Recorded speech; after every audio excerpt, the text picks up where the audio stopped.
So the question is, a block of mass 25 kg is pulled along a horizontal surface by a force at an angle 45 degree with the horizontal. The friction coefficient between the block and the surface is 0.25. The displacement of 5 meter of the block is. तो question यहाँ पर थोड़ा सा incomplete है ना, क्योंकि आपको displacement of 5 metre block और कुछ पूछा नहीं, कुछ बताया नहीं। तो यहाँ पर ऑप्शन आपके जूल में है, यानी ऑब्वियसली बात है डिस्प्लेसमेंट दिया है तो फोर्स निकाल के आपको वर्क डन निकालना पड़ेगा। ठीक, सिंपल सी बात है। तो हमारा क्वेश्चन क्या है कि वर्क डन निकालना है। ब्लॉक ये रहा बेटा आपका 25 केजी का है। अब यहां से हॉरिजॉन्टल से 45 डिग्री पर एक फोर्स लगाया गया है, वो भी आपको नहीं दिया गया, वही तो निकालना है। और यहां पर ब्लॉक जो है वो 5 मीटर डिस्प्लेस हो चुका है। अब बात को थोड़ा ध्यान से सुनिएगा। इस फोर्स के दो कंपोनेंट होंगे, F cos 45 और ऊपर की तरफ होगा F sin 45। क्लियर है ना। इस ब्लॉक को यहां से लेकर यहां तक डिस्प्लेस करने के लिए कौन सा फोर्स जिम्मेदार है, कौन सा फोर्स रिस्पॉन्सिबल है, वो है F cos 45।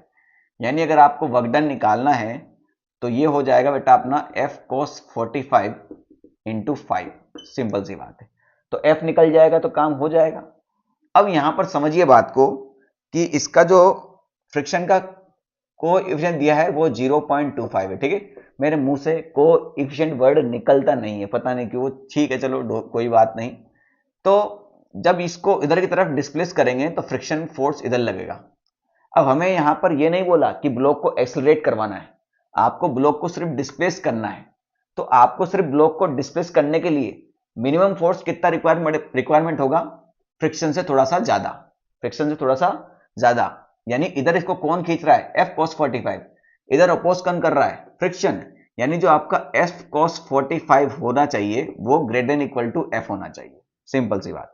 तो हम बाउंड्री केस लेते हैं, यानी आपका जो F cos 45 होगा वो फ्रिक्शन फोर्स के बराबर होना चाहिए, तभी ये ब्लॉक आगे खिसक सकता है।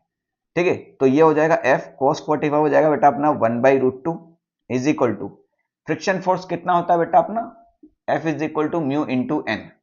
अब यहां n क्या होगा बेटा, क्या मैं यहां n की जगह 250 लिख दूं, नहीं बेटा, यहां नॉर्मल फोर्स ऊपर लगेगा, नीचे लगेगा mg यानी 250, ऊपर एक F sin 45 भी लग रहा है। तो पहले नॉर्मल फोर्स के लिए कैलकुलेट करेंगे, ये दोनों मिलकर 250 को कैलकुलेट इक्वेट करेंगे, यानी आपका n प्लस F sin 50 यानी F डिवाइड बाई √2, ये आपका 250 के बराबर होगा। यानी म्यू कितना है 0.25 और नॉर्मल फोर्स कितना हो जाएगा यहां से 250 माइनस F डिवाइड बाई √2। ये पॉइंट हटाएंगे तो नीचे 100 आ जाएगा, 25 से 100 जाएगा 4 टाइम्स, तो ये फ्रिक्शन फोर्स का वैल्यू आ जाएगा 1 divide by 4 into 250 minus F divide by √2। तो ये वैल्यू यहां रख देते हैं अपन, तो ये हो जाएगा 1 divide by 4 250 minus F divide by √2। Clear हुआ कि नहीं हुआ। बस अपन को एक इक्वेशन आ गई है, F का वैल्यू तो अपन को चाहिए था, बस काम खत्म। तो ये हो जाएगा F डिवाइड बाई √2, इसको मल्टीप्लाई कर दो अंदर, तो 250 डिवाइड बाई 4 कितना हो जाएगा 24 बचा 1 262.5, यही होगा ना, माइनस ये हो जाएगा F डिवाइड बाई 4√2। तो इसको इधर लेके आते हैं, तो इसको इधर लेके आएंगे तो ये हो जाएगा अपना F डिवाइड बाई √2। तो यहां से F divide by √2 upon common ले सकते हैं, ये हो जाएगा 1 प्लस 1 डिवाइड बाई 4 और ये हो जाएगा 62.5 के बराबर। ठीक है, ये इधर आके प्लस होगा ना भाई। तो ये इसको अगर अपन सॉल्व करें तो ये हो जाएगा 1, 4 एलसीएम आ जाएगा, तो ये हो जाएगा 5 डिवाइड बाई 4, है ना।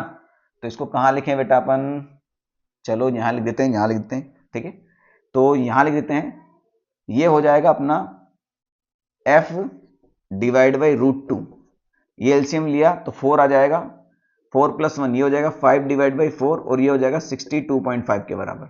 ठीक है, तो F का वैल्यू कितना आ जाएगा 4√2 इंटू 62.5 डिवाइडेड बाई 5। ठीक है, तो 5 ये पॉइंट हटाया तो नीचे 10 आ जाएगा, 5 से इसको खत्म करो, है ना, ये यहां से मैं हटा देता हूं ऐसा, 5 से खत्म किया तो कितना बढ़ जाएगा 1 5 जा 1, 2 पंजे 10 बचा 2 125।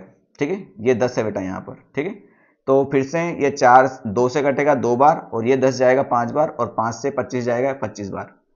तो ये हो जाएगा 50√2। कितना हो जाएगा बेटा अपना ये 50√2। कैलकुलेशन है थोड़ी सी करना पड़ेगा।